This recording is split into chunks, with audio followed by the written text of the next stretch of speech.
হ্যাঁ, এসে শয়তান ভোগ বিলাসের কারিয়া নিয়েছে, ইমান তাদের আল্লাহর হারায় মুসলিমাত হয়েছে সর্বহারা। একটা গল্প শোনাই। আমি তো ধরেন আপনাদের এলাকাতে মানুষ হয়েছি, ইসলামপুরের ছাত্র, তো শিক্ষকদের কাছ থেকে শোনা গল্প আর কি। মানে এক মুরব্বী হাজি সাহেব খুব পরেজগার লোক ছিল। গল্পটা ভালো করে শুনবেন, জ্ঞান আছে এর ভিতরে। অনেক পরেজগার লোক, একদম তাহাজ্জুদ পড়ে, চোখের পানিতে কাঁদে, পরেজগার লোক। কি হয়েছে, ওর বাড়ির সামনে একটা গলিতে বড় নিমের গাছ আছে। ও নতুন বাড়ি দিতে শুরু করেছে। মিস্ত্রি বলেছে এত কলা কাঠ লাগবে। তো মিস্ত্রিকে দেখে বলছে এই গাছটা হবে না। বলছে গাছটা কার? বলছে আমার। বলছে যথেষ্ট, কাঠ বেড়ে যাবে, কাটবো, কাল কাটবো। তো সকালে হাজি সাহেব একটা কোড়াল নিয়ে গিয়ে গাছে কোপ মারতে যাবে। তো একটা জিন, শয়তান জিন আর কি, গাছ থেকে মানুষের মতো রূপ ধরে আসছে। এসে বলছে হাজি সাহেব হাত দুটা ধরি, তোমার পা দুটা ধরি, গাছটা তুমি কাটিও না। বলে কেন? বলে আমার ঘর বানাচ্ছে, এই গাছটা আমার কাজে লাগবে, আমার গাছ আমি কাটবো। জিনটা তত ওর হাতে পায়ে ধরে চোখের পানিতে কাঁদছে আর বলছে হাজি সাহেব গাছটা যখন ছোট ছিল তখন আমি 40 বছর আগে এখানে এসেছি, এই গাছটাতে আমি আশ্রয় নিয়ে আছি, এখানেই আমার জীবন কেটে যাচ্ছে। যদি গাছটা আপনি কেটে নেন আমার থাকার জায়গা থাকবে না, যেখানেই যাব লাত খাবো, অতএব এই গাছটা কাটবেন না। হাজি সাহেব বলছে তোর কথা শুনবো না, আমার প্রয়োজন আছে, আমি কাটবো। আল্লাহর জমিন তো অনেক বড়, তুই জঙ্গলে চলে যা, কোনো গাছে থাকগা। বলে জি না হাজি সাহেব কাটবেন না। অনেকবার কাকুতি মিনতি করলো, কিন্তু হাজি সাহেব শেষ কথা বলছে তাহলে আমার ঘরের কাঠ কি করব? তখন জিনটা বলছে আপনি তো তাহাজ্জুদে নামাজ পড়েন, আমি জানি, আপনার ঘরের পাশে বাস করছি।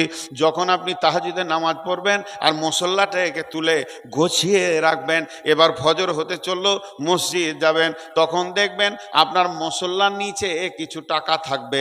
প্রতিদিন আমি টাকা রাখবো, ওই টাকা থেকে আপনি বাড়ির গাছ কাঠ বানিয়ে নেবেন, দরজা জানালা বানিয়ে নেবেন। হাজি সাহেব দেখছি এর থেকে সহজ কি হবে রে, গাছ কাঠ ভেজাল, এত দূর আর যাবো না। তাহাজ্জুদে নামাজ পড়ে সালাম ফিরে যখনই মশলাটা তুলছে দেখছে একটা 2000 টাকা নোট। সুবহান আল্লাহ, কপালে আর মুখে চুমু খেছে রাখছে। তাহলে প্রতিদিন 2000 করে এলে তো কাজ হয়েই যাবে। প্রথম দিন 2000, তারপরের দিন 1000, তারপরের দিন 500, তারপরের দিন 200, তারপরের দিন 100, তারপরের দিন নাই টাকা। প্রথম ঝাড়ছে, খুব ঝাড়ছে মশলা, টাকা নাই কেন রে? তারপরের দিন নাই, একদিন, 2 দিন, 3 দিন নাই। হাজি সাহেব আবার রেগে গেল, তুই আমাকে ঠকালি। এবার কোড়লটা নিয়ে গাছটা কাটতে যেছে, ওই জিনটা যে হাতে পায়ে ধরে 3 দিন আগে কেঁদেছিল সেই জিনটা গাছে থেকে নেমে আসছে আর হাতটা এরকম গোটাচ্ছে, বলছে খালি কোপটা মেরে দেখ, তোকে কপিয়ে চুটিয়ে ওরও হাতে হেঁসোয়া রয়েছে, 3 পিস করে কুত্তাকে খাইয়ে দেব, একবার খালি কোপ মার। হাজি সাহেব তো ভয় খেয়ে গেছে, হাত থেকে কোরালটা ফেলে দিয়েছে। জিনটাকে জিজ্ঞেস করছে ভাই 5 দিন আগে তুই আমার পায়ে ধরলি আর আজকে আমাকে এত হুমকি দিচ্ছিস কেন? বলে তখন তোমার ঈমান ছিল, তোমার সাথে আল্লাহর গার্ড ছিল, ফেরেশতা ছিল। প্রথম তো আমি মারা নিয়তেই নেমে এসেছিলাম, কিন্তু ফেরেশতাগুলো যখন দেখলাম, গার্ডগুলো দেখলাম, আমি ভয়ে একটা রাস্তা খুঁজলাম কেমন করে ওর ঈমানটাকে ফিউজ করা যায় আর কেমন করে এই গার্ডগুলোকে সরিয়ে দেওয়া যায়। কিছু টাকার লোভ দেখিয়ে দিলাম, মাত্র 2-3 হাজার টাকা, এই টাকাতেই তোমার ঈমানটাকে, ঈমান নামে টিউটাকে ফিউজ করে দিলাম। এখন তোর সাথে একটা কুত্তাও নাই, আমি তোকে পেটে কিস বানিয়ে দিতে পারবো। বন্ধুরা আমার, এই মুসলমান ও যুদ্ধে নেমেছে, তবুক উহুদের যুদ্ধে, হুনাইনের যুদ্ধে এই মুসলমান নেমেছে, আর একদিক থেকে ফেরেশতার সাহায্য এসেছে।